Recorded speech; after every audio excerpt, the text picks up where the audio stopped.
In school, when you would fill out what your parents did for a living, I would write trimmings, not knowing what the heck it was. When they opened up the window in the sweatshop, I used to go play on the roof. A great place where you get to play. I said, God, let the morning come quick so I can go to my sewing machine. I think I'm nuts.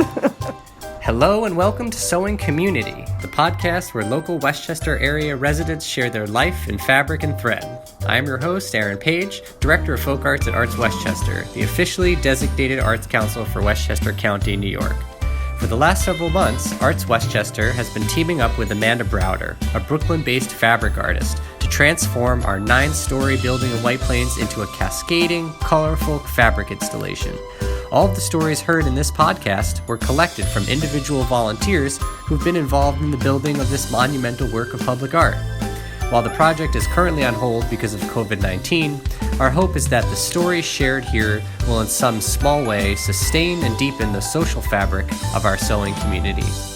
This week's episode features Valerie Miller Villafane and Mary Ann Ciccotelli as they discuss the power of fabric and quilting across multiple generations.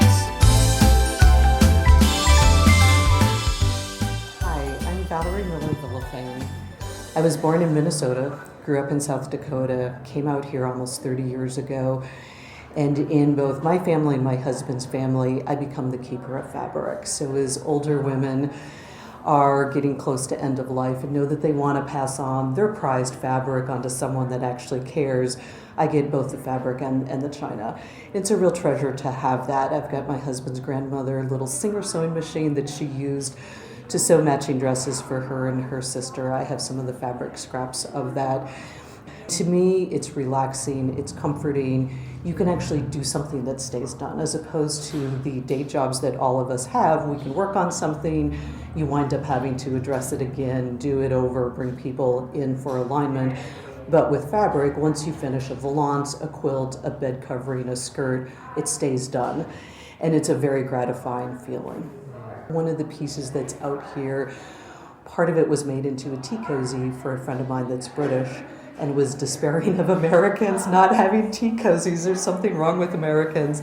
So I had made a big round tea cozy with a ribbon to tie around so she could keep her teapot hot. And other pieces just have little memories of it. There's scraps left over from when I made little pinafores for my nieces. They loved pink and purple. Now they hate it as teenagers. They think it's despicable that anyone would have loved those colors. I've got planet fabric that my mom had gotten for my son to make a quilt that he still uses in the summertime. The matching green fabric that was pillowcases in the underside of the quilt. There's not enough to do anything like a full quilt, but there's enough for this project. There's also burgundy red with gold stars that I had used to make a teepee for my nieces, and there was too little left to make anything else. That's in one of the panels. So it's amazingly gratifying to walk in here and see fabric and go, oh, that was in Heather's pinafore. Oh, that's in so-and-so's. And now it's going to go on the building and have a new life. It's just a fabulous project because not only are we using fabric that has sat in people's shelves for years, but we're also getting people in the community talking. I've exchanged phone numbers with at least 5 people here today, which I think is a fabulous way of building connections. So going back in time, my great-grandmother was in the Midwest at the point in time of the depth of the Depression. Everything was used. Her name was written on rail cars in the Midwest of at this mile marker, North Dakota, get off, walk X mile up north, and Mary Liebenow would feed you. And not only would she feed you, she made everything, shirts for her husband, quilts. We have quilts from her era. Over time, her daughter, my grandmother, went to classes to learn how to make tailoring. So she would buy good wool, tailor a winter coat, and from the Midwest it had to be heavy, so you'd have lamb's wool inside as a lining plus the liner. And as a small child, she would teach us of how to do the hand stitching to get the collar to roll, how to do the cuffs on it. And then over time, growing up, we were very, very poor. So a wonderful event in the summer was called Crazy Days, where everyone would sell things at a very low price. And my mother would buy fabric for a penny an inch.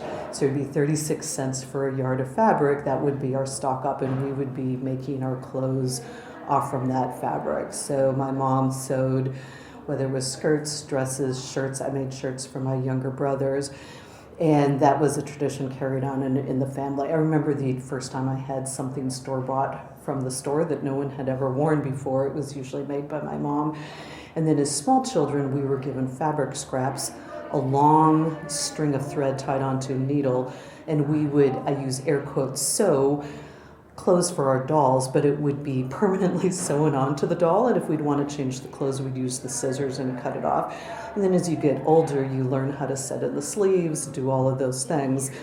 And my mother, who did not want us to look like we were poor and wearing homemade stuff, was meticulous on details of the hem needed to be straight. So after supper in the night, she would have us put on a skirt or a dress. We'd stand up on the table. She'd use the yardstick and then move our leg to turn to make sure that the skirt hem or whatever it was that we're wearing was straight. So by the time we actually learned to sew formally in school in home economics, we had learned far more from mom and grandma. Mary Ann Ciccotelli. I grew up in Rexburg, Idaho. Currently I live in Pelham, New York. And I've been here back in the East in New York for 20 plus years. I grew up, my mother was really into sewing. Probably some of the youngest memories I have as quilting is she would put up a quilt on the quilting frames and invite women over to quilt. And I remember going playing underneath the quilting frame, and we would hit the quilting frame, hit the quilt, and they'd be quilting by hand, and they wouldn't like it because then they'd prick their needles and fingers with the needles. So, and I actually have a picture of I'm about 3 or 4, just barely old enough, looking over the quilting frame, and my mom and my sisters and I are in this picture, so that's a tender moment. I have 6 generations of quilts in my home. So I have my great-grandmother's quilt, my quilt my grandmother made for me, quilts that my mother's made, quilts that I've made, a couple of quilts that my daughters have made, and a quilt that my granddaughter made when she was 5 years old. So 6 generations. Right here, congratulations. I said, what happened? So I started sewing when I was in 3rd grade. And one thing I remember is my mother would always unpick my mistakes. She'd send me out to outside to play, take my mistakes out, and then, so I had a real positive experience. And then as the time went along, I thought that I needed something unpicked. My mother didn't, so then I had to start unpicking for myself. I teach children's sewing classes after school during the school year. So kids from 7 years on up through high school come and can attend sewing classes. They come for an hour at a time. I have, in my basement, there's 6 sewing machines set up, so there can be 6 kids in a class. It's a self-paced program, so I can have beginner students with advanced students, and it really is fun as the older students, or the ones that have been there a little bit longer, can then turn around when I'm helping someone else, and if somebody needs a help, then they start helping the younger students, and that's when you're like, they really get this. 3 months ago, I had a total knee replacement, and a couple of weeks after that, I was down sewing, and I was trying to do something.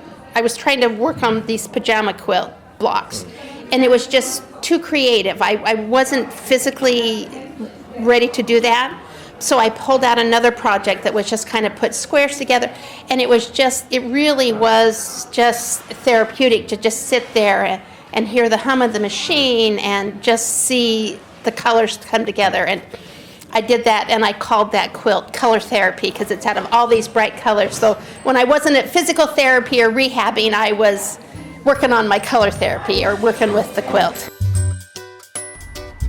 Thank you for listening to Sewing Community. Please join us for next week's episode, which will feature Peggy Robinson, Nandita Singha, and Catherine Craig Gaffner.